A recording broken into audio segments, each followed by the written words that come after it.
जय श्रीराम. गेले 153 दिवस आपण श्री ब्रह्मचैतन्य गोंदवलेकर महाराज यांच्या प्रवचनाच्या पुस्तकाचं वाचन करतोय आणि आजचा हा 154वा दिवस. जर तुम्ही अगोदरचे प्रवचनांचं जे श्रवण केलं असेल तर तुम्ही जय श्रीराम म्हणून कमेंटमध्ये लिहा. आणि तुम्ही जर श्रीरामाच्या जाप रोजच करत असाल तर अतिशय आनंदाची आणि चांगली गोष्ट आहे. तर तरी पण कमेंटमध्ये तुम्ही जय श्रीराम लिहा. जर तुम्ही श्रीरामाच्या ऐवजी ओम नमः शिवाय किंवा श्री स्वामी समर्थ किंवा तुमची कोणत्याही आराध्य देवी दैवत कुलदेवी कुलदैवत यांचं तुम्ही नामस्मरण करत असाल तरी पण त्याचं नाव तुम्ही कमेंटमध्ये लिहू शकता. ब्रह्मचैतन्य गोंदवलेकर महाराज हे गोंदवले सातारा महाराष्ट्रातील थोर संत ज्यांनी आयुष्यभर श्रीरामाच्या नामाचा जप केला आणि लोकांना श्रीरामाच्या जीवनाची मते साध्या सोप्या भाषेत सांगितली. या 365 दिवसांच्या प्रवचन पुस्तकात त्यांनी खरे संत कोण, ते कसे ओळखावे, संतांकडे गेल्यावर ते काय करावं, काय करू नये, जीवनात कसं वागावं, कसं वागू नये, त्यांनी या प्रवचन पुस्तकात नामस्मरणाचे काय फायदे आहेत, नामस्मरण कोणी करावं, कधी करावं, कुठे करावं, का करावं, किती वेळ करावं, ह्या सगळ्या गोष्टी साध्या सोप्या भाषेत सांगितलेल्या आहेत. आणि नामस्मरणाकरता कोणत्या प्रकारच्या तुमच्या वयाची, जातीची, पंथांची, तुमच्या धर्माची, तुमच्या काळ वेळेची, तुम्ही किती शिकलेला, तुमची आर्थिक स्थिती कशी आहे, याचे कसंच रिस्ट्रिक्शन नसतं. उठताना, बसताना, चालताना, झोपून, सकाळ, दुपार, संध्याकाळ, झोपायच्या अगोदर, झोपेतून उठल्यानंतर, प्रवास करत असताना, अंघोळ करत असताना, केव्हाही 1 मिनिटं, 2 मिनिटं, 1 तास, 2 तास, 1 माळ, 2 माळ किती वेळ तुम्ही नामस्मरण करू शकता. तर आता हे 154व्या दिवसाचं जे प्रवचन आहे, त्याचं शीर्षक आहे भगवंतावर अकारण प्रेम करावे. खरोखर जगात आणि लौकिकात आपण अडकले राहिलो तर काही वाईट नाही. भगवंताच्या मार्गामध्ये त्याचा फायदाच होईल. आपण अडाणी झाल्याशिवाय म्हणजे आपली विद्या आणि मोठेपणा विसरल्याशिवाय परमार्थ साधत नाही.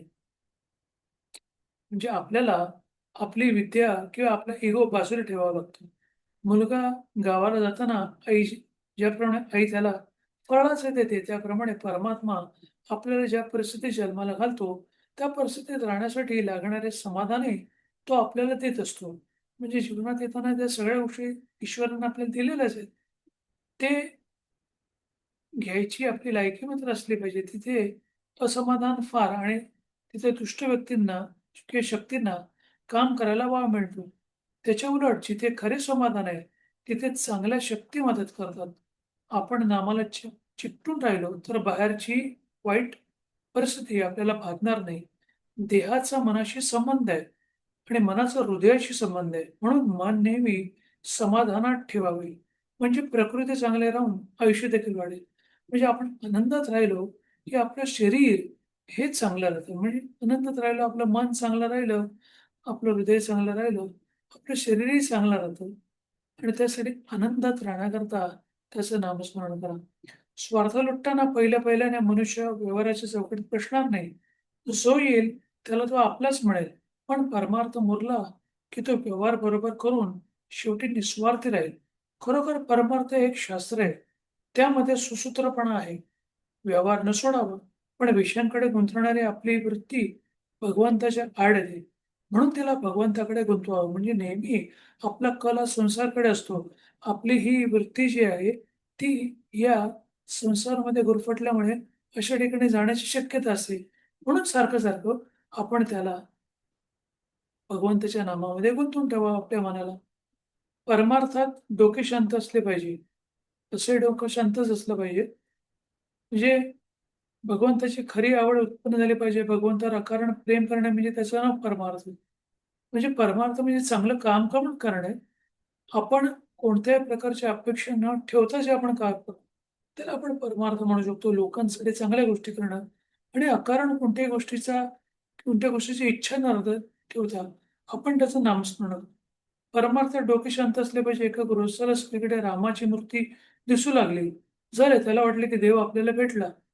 पण हे काही खरे भगवंताचे दर्शन नव्हे.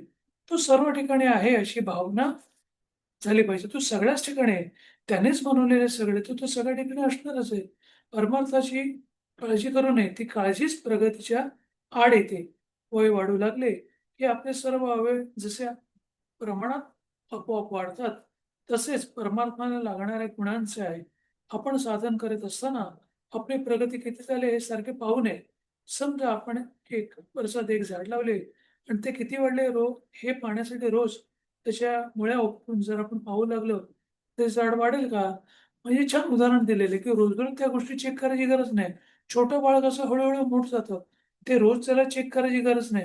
झाड देखील तसंच वाढत असतं. तसंच परमार्थामध्ये आपली प्रगती होतच असते. आपण जेव्हा नामस्मरण करतो, संतांच्या सानिध्यात राहतो, संतांनी सांगितलेल्या गोष्टी हे त्याच्या मार्गावरती मार्गक्रमण करतो, तेव्हा आपली प्रगती होतच असते.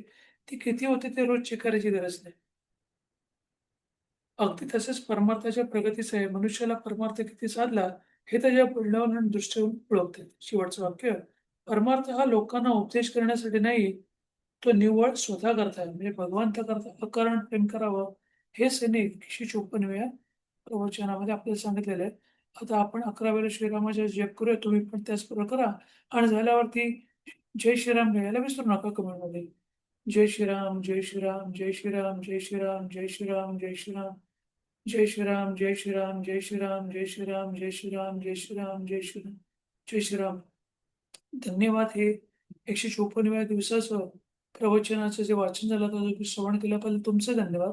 तुमचं उर्वरित दिवस असाच आनंदाचा, सुखाचा आणि आरोग्यपूर्ण जावो, हीच श्रीरामचरणी इच्छा व्यक्त करतो आणि थांबवतो. जय श्रीराम, जय श्रीराम, जय श्रीराम, जय श्रीराम, जय श्रीराम.